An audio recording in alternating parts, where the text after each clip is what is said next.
Welcome back, folks. We're going to turn to Rodney and tell us about the Collins family, where we dropped off a few minutes ago, but start back with that. I'm going to talk about the Collins family a little bit, just as it relates to, because we're talking about Godwin and King. My relative, 7th generation here, my relative was Charles Collins. He came out of Massachusetts, a family of carpenters, shipbuilders, and he came down, and we don't know how, but guess where he ended up out of Massachusetts? He ends up in Cheraw. Say it, John. Say it, John. Cheraw, South Carolina. At the same time Godwin was there. You know, town comes out of that same area, so yeah. I don't know if he was working on the bridges. I don't know what he was doing there, but he's going there. Godwin comes down here in 32. Charles Collins, in an interview with his son James, my relatives Dan and his brother James, ends up down in Troy. And in the late 1800s, 1890s or something, they did an interview with him in the paper down there. And he talked about the family coming in here. He said they were just coming through here on their way to into Alabama up to Benton, which is not called Benton anymore, but north of here. But they ended up staying. Now, why they came through here, we don't know. But they're coming from the same area Godwin and them came from. They're builders. They ended up staying here. I can't help but assume that he did some work on the bridges or whatever else. Absolutely. Dan ends up marrying a Stewart, which the Stewarts were here. One accounts, and going way back in time, says that James Stewart built the first house. A lot of people argue about who built the first house. That James Stewart, Dan Collins' father-in-law, built the first house ever built here. Not Ingersoll, not Godwin, but James Stewart. And the guy that was a mail carrier that wrote a history, and he was a mail carrier here in the 1840s, that's what he said. But they stay here. Now, just draw these circles again. So Dan stays here, he's married here. James goes down. I only bring James up because he talked about they were just passing through. But they stayed. And then, but Charles does move on. Guess where he moves? He moves to Tallahassee to be the bridge keeper. Now that's where the Wrights are. Mm-hmm. That's where Godwin has built this bridge over there. They're all tied together. They've got to be connected somehow. They're all somehow. tied together yeah, somehow. Now Dan Collins, now his dad's born in Massachusetts. These guys, they don't have slaves. Godwin does, but most of these guys don't have slaves. A lot of people in Girard and Columbus had nothing to do with slavery except indirectly. Dan Collins was a Unionist, as was Horace King. Dan Collins, right before the war broke out, named the son that was born United States Collins. He was against the war. He had no use for slavery. He goes on and ends up being, they say he built or participated in building every steamboat ever built here. Again, this carpenter skill. They're all tied together, but you got Mott, whose house was used afterwards. Again, the misconception that everybody that was here, later on, Dan Collins' son ends up in Reconstruction on a ticket with a black man and gets defeated, but everybody around here wasn't.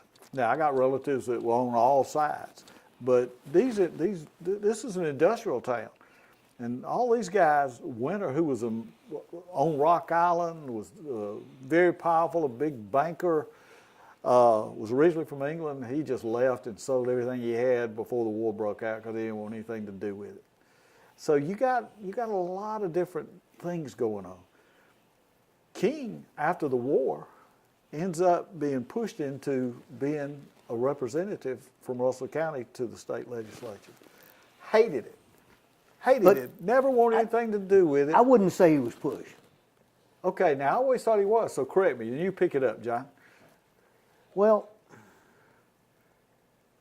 what my interpretation is, see, he had been around people like Jefferson. He had been around other people who served in political office, and I think when it came time for blacks to do it, he stepped forward.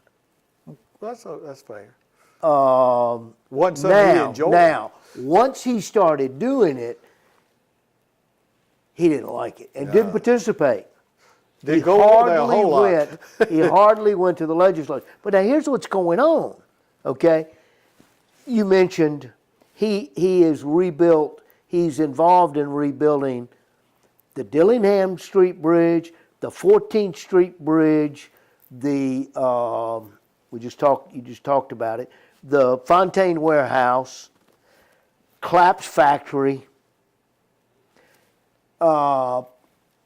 probably Eagle and Phoenix #1. So he's making money hand over fist. He ain't got time to Go to Montgomery. and so he's not introducing legislation. He's hardly listed in votes. He was actually admonished once for not attending. I think it was almost a whole session where he didn't show up. So he stepped forward, but then once he stepped forward, he really didn't like Really didn't like it. the He couldn't afford to do it either. political, and he couldn't Making afford too to much do money. it. Yeah, He was costing him a making lot of money. He was making too much money. Brilliant man. Yeah. Let me try to explain that monument to Godwin. That's a good point. That's good. I've been waiting for this. It's not quite what it seems to be. Okay. Context is everything. If you're going to understand history, you got to understand context. Okay. A lot of our viewers have seen that monument over in. Oh, I know. Cemetery. And So it I'm is waiting what for- it is. What it is. Let me say this: the relationship between he and Godwin was true and real as it sounds. The motivation of the monument is a little different story. Is that Yeah, fair, John? Yeah. Okay. Let me point out something I thought about earlier I didn't say. People don't realize this. The most important thing that the right, if the rights owned him, rather than Godwin, but let's say the rights and Godwin, most important thing they did, they let him marry a free woman of color. That's right. And that meant that his children were free.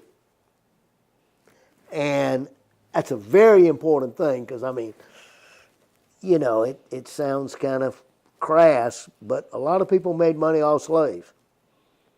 I mean, not Yeah. working Yeah. in the fields, I'm saying selling Trading. slaves. Trading. And so they give up that right.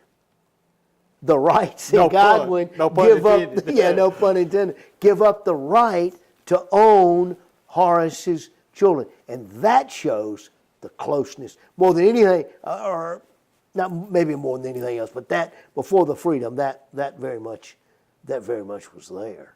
And at the time Horace King built that monument to John Godwin, the Alabama legislature was debating a bill that would have re-enslaved Horace King.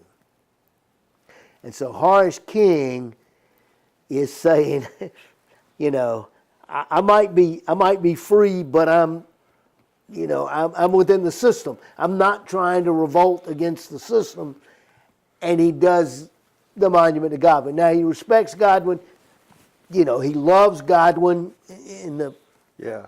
And understand too, let's while we're at this point, it's also said that, you know, at that point in time, Godwin has lost all this money. Horace King is having to support his family, and Horace King did some things for God's family. But remember, Godwin's wife's a right. He's lost a lot of money, but he ain't starving to death. Yeah.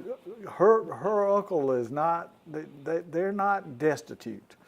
So Godwin did a lot of things, and there was a true, earnest, and sincere relationship. But to John's point, there are a lot of factors involved here that if you know the whole story, have to be considered. It's a larger thing going on. I mean, it's got to be chilling to somebody like King to pick up the newspaper and see that he might be re-enslaved. And his children. And his children. And his wife. And, you know, any free black to re-enslave them. I mean, an interesting story, because, again, John does it all.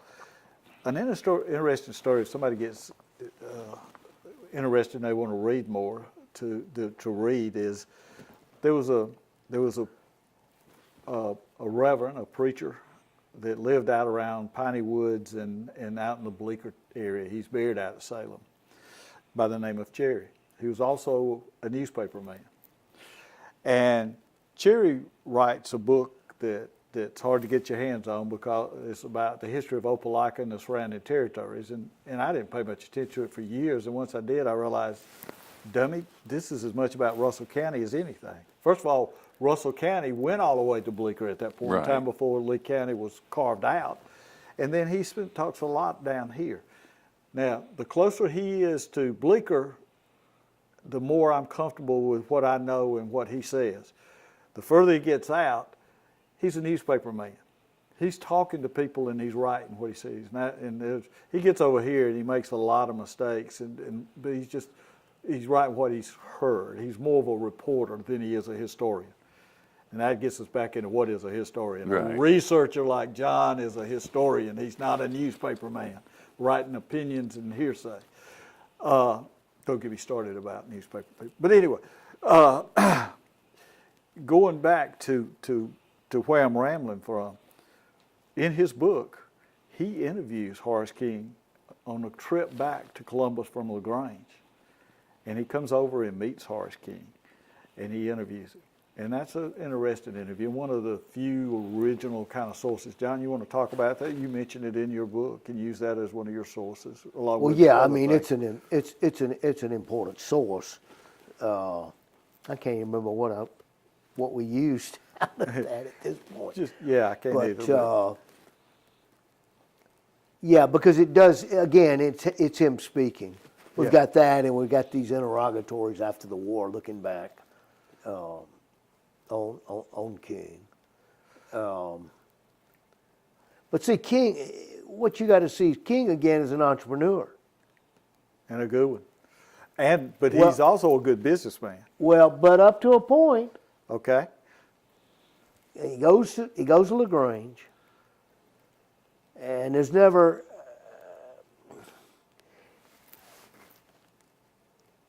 There's no explanation. There's nothing that gives an explanation of why he leaves here.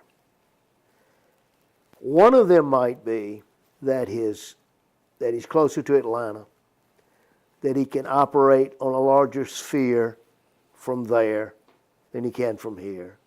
He's got old friends that he's got ties. One of the gentlemen involved in one of the investors in Moore's Bridge is there. There's a lot of building going on in LaGrange too. And LaGrange is booming. Yeah. It's more, it's more New South town that's taking off, and so he does a lot there. I mean, they're building, and then he shifts it to his sons, and one of his sons, John Thomas, gets very involved in the Methodist Church. Interesting Methodist Church, because it's the Northern Methodist Church. That church is still there. Yeah. I looked it up one time. Yeah, it's very effective. And that son is going to build a building for the Atlanta Exposition in 1895. And he's going to become a trustee of Clark College / Atlanta University. So I mean and in LaGrange they're very important. The children are very important. In the black community, but even in the larger. Larger community. They would totally accept. And this goes back to the point I'm making. Again, a viewer might be looking at this and says, I thought this was about Russell County history. We're talking about you can't separate it. You can't talk about the history of Columbus without talking about the history of Girard. Right. You can't talk about LaGrange. You can't understand Horace King without understanding a man in Tuscaloosa or what was going on in Montgomery. It's all interactive, and none of you can't isolate it. So if you want to understand it, you got to understand it in a bigger scope. Now, let me just change subjects. Horace King and John Godwin didn't build the first bridge across the Chattahoochee River in this area. They built the second one. I thought they built the first one. Nope, they built the second one. The first one was a little bridge that went across from where Rock Island is now, about where Oliver Dam is, to Claps Factory. Jump over on that for a little while, John. Yeah, Or did you disagree? I didn't even know where you were going. A lot of times I don't know where I'm going, John. Well, yeah, Claps Factory dates back to the 1830s, and Let me stop you. It's owned by Fontaine and his father-in-law Stewart and some others. yeah, And yeah, where exactly. do they end up living? Most of the year. On top of Sunville Hill, right up there on land that Hardaway and Fontaine bought initially. And that take off with us. Well, and like you say, there was a bridge because the workers already are living in Alabama, though that's not. Well, I guess it is a formal mill village. That It is a connection. it's Yeah, the first mill village. There is like a footbridge, because that footbridge comes up during the Civil War of sending troops up there, of trying to defend it and that sort of stuff. So That's we when know it was burned eventually. we know it was, and it's burned during the war. But yes, so they could go to Alabama, and yes, there was a mill village there, and we know that through the census, and it lists. You know, you can see all the workers, who they are, where they came from. Can I remember just a second? That mill village was right on that hill where Bowden has just built the apartments. Okay. And while they were clearing that hill, I went up there a lot, and a lot of times James Hall was up there a lot, the attorney James Hall, and Jimmy Hall too, are all Not my the grand- history not books. my grandson, not your James grandson, no.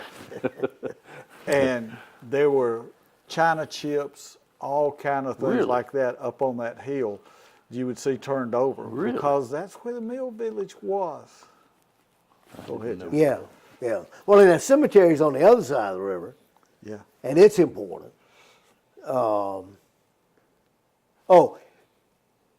And that was so remote that it had what you normally associate with a mill village. It had the company store and that sort of thing. But I always try to make this point. We got these stereotypes about mill villages, and the stereotype is that, like the poor people over here in the Eagle and Phoenix Mill Village, were held in debt by their debt to the company store. Well, the Eagle and Phoenix had no company store. The Bib had no company store. These people are not held in debt, almost like chattel slavery. Some people want to make it into. But they did up it. They did, and there's some records that exist. If it's remote, you've got it. But these mill villages were integrated into the community where they were, and other entrepreneurs might have held them in debt, because particularly after the war, every grocery store or general store you went into, there was a ledger that somebody pulled off and turned to the page and said, and wrote down what the family was getting to be paid for when cotton came in. Well, let me take you on a circle now. I want to hear more about the Claps and across the river. Yeah. But we got to take a break.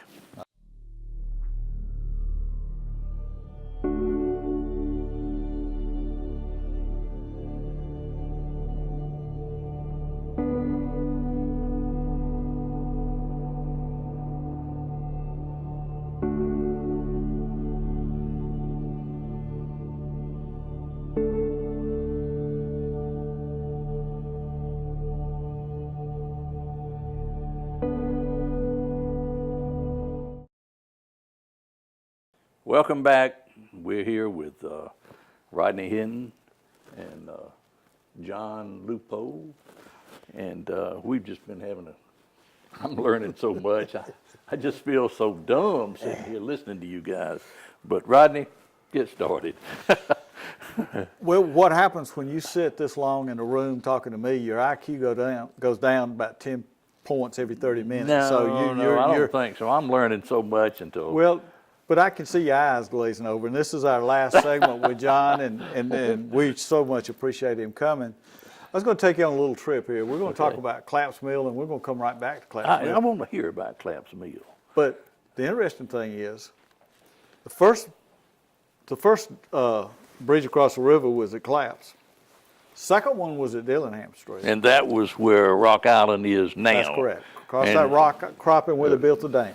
Cross, yeah, And right it's about set where up- the dam, Oliver Dam. The other end of the dam is basically where that factory sat. It was owned by, and this is the circle I want to Right take. there where the marina is, basically, No, somewhere. no, out on that peninsula that comes out to where the dam is more. Okay.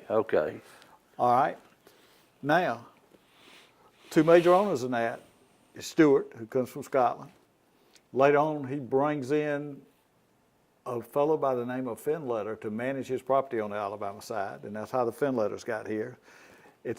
He's referred to as the famous Mr. Finletter from Scotland, but he had already come to the States. But Stewart, as a Scotsman, he gets him down here, and that's a whole different story. With Scott and Fontaine, we've talked a little bit. Fontaine's a factor. They got all kind of interest. Now these two guys, they own a primary interest in Claps with other people.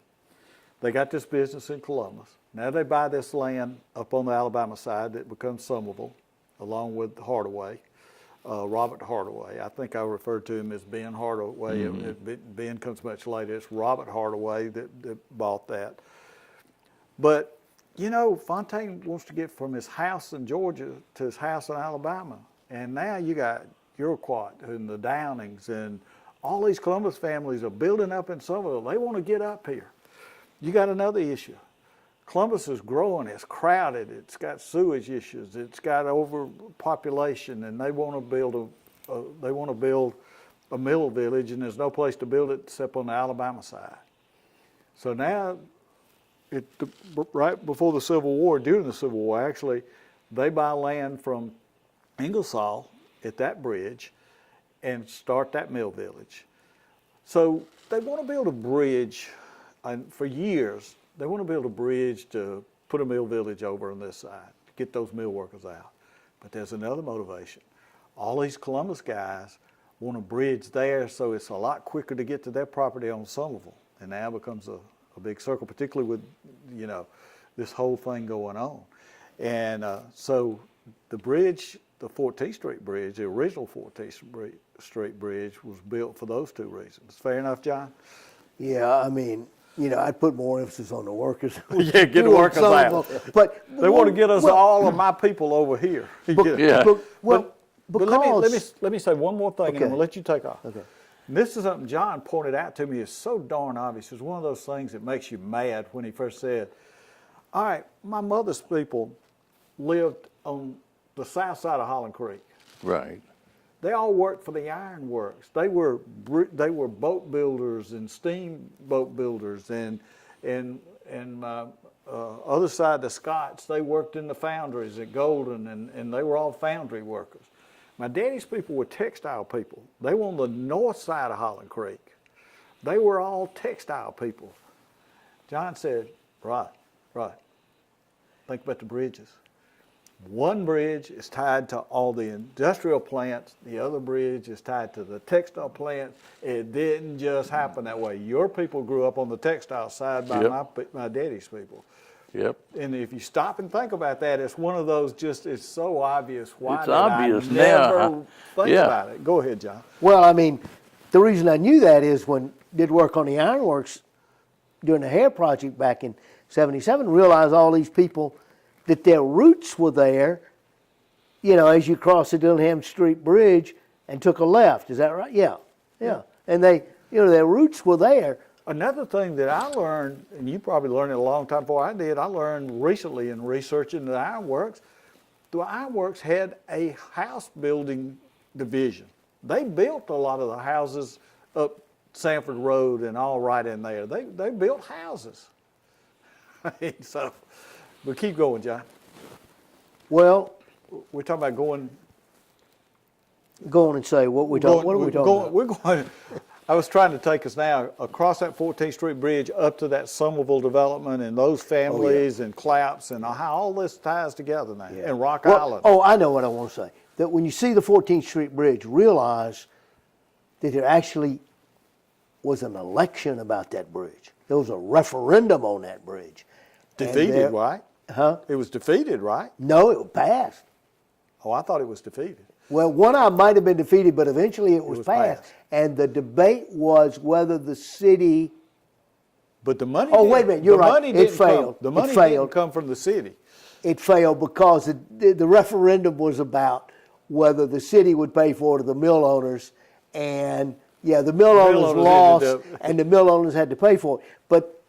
But people were ready.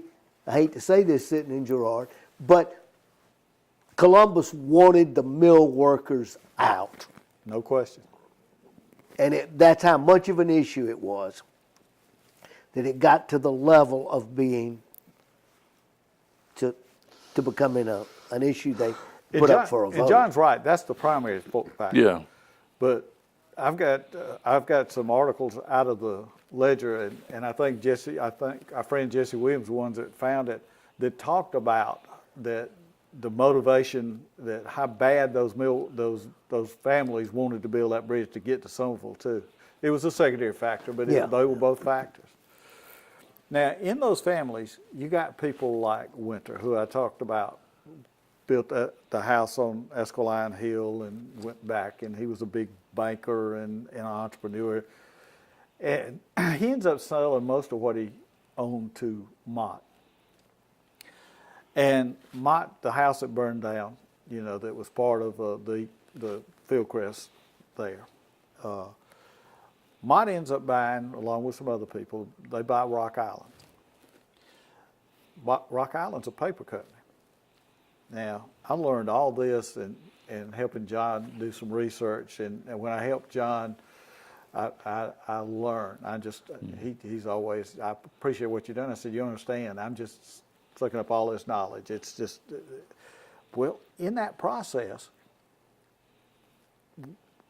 Rock Island was a paper company. And what happened, these guys were real entrepreneurs. And they realized that they had all these scrap rags, and they're selling them all the way up to New York and up north to be turned into paper and then buying the paper back. So when I got the idea that we're going to use our own rags and we're going to make our own paper. So they went up, and Hardaway had bought the land and Fontaine had bought land up there, and Rock Island was built. Now, again, Jesse Williams has done detailed research, and based on his research and maps, my cousin and I went down to where Jesse told us Rock Island was, and there's actually the embankment, the end of the dam that went over to Rock Island is still there. And we took Mike Bowden down because Mike didn't know exactly where Rock Island was. But to tell you where it is, when you go across that bridge and you're headed toward Columbus, if you look directly to your right, that first island is Rock Island. And if that water wasn't backed up by the Bibb Mill, Yeah. and you could see it, the Georgia side is very much like downtown Columbus. It's a bunch of rock that shifts toward the Alabama side, toward that island. The channel runs between that little island and Alabama. the Alabama side. Right. Hardaway's property, Fontaine's, is right at the top of that cliff, but there's Rock Island. And so now Mott owns Rock Island. But prior to that, all these guys got interest again. Fontaine and Stewart, they got interest in Claps. They got interest downtown. It's all tied together. It's all tied together. Jump in there anywhere you want to. There's a lot of history in that part of the community. Well, yeah, and I mean those guys, Mott and Winter and others are very, very, that entrepreneurial thing in Columbus is very, very important. And in a little bit I did on Mott when we were working on the Mott Plaza, realized that he had a plantation in Alabama at Dover.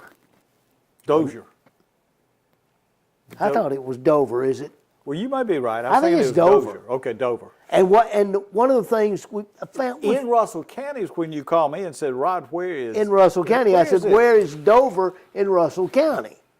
And I said, I don't know. I'll ask. I think I've mentioned this earlier in one of the earlier episodes.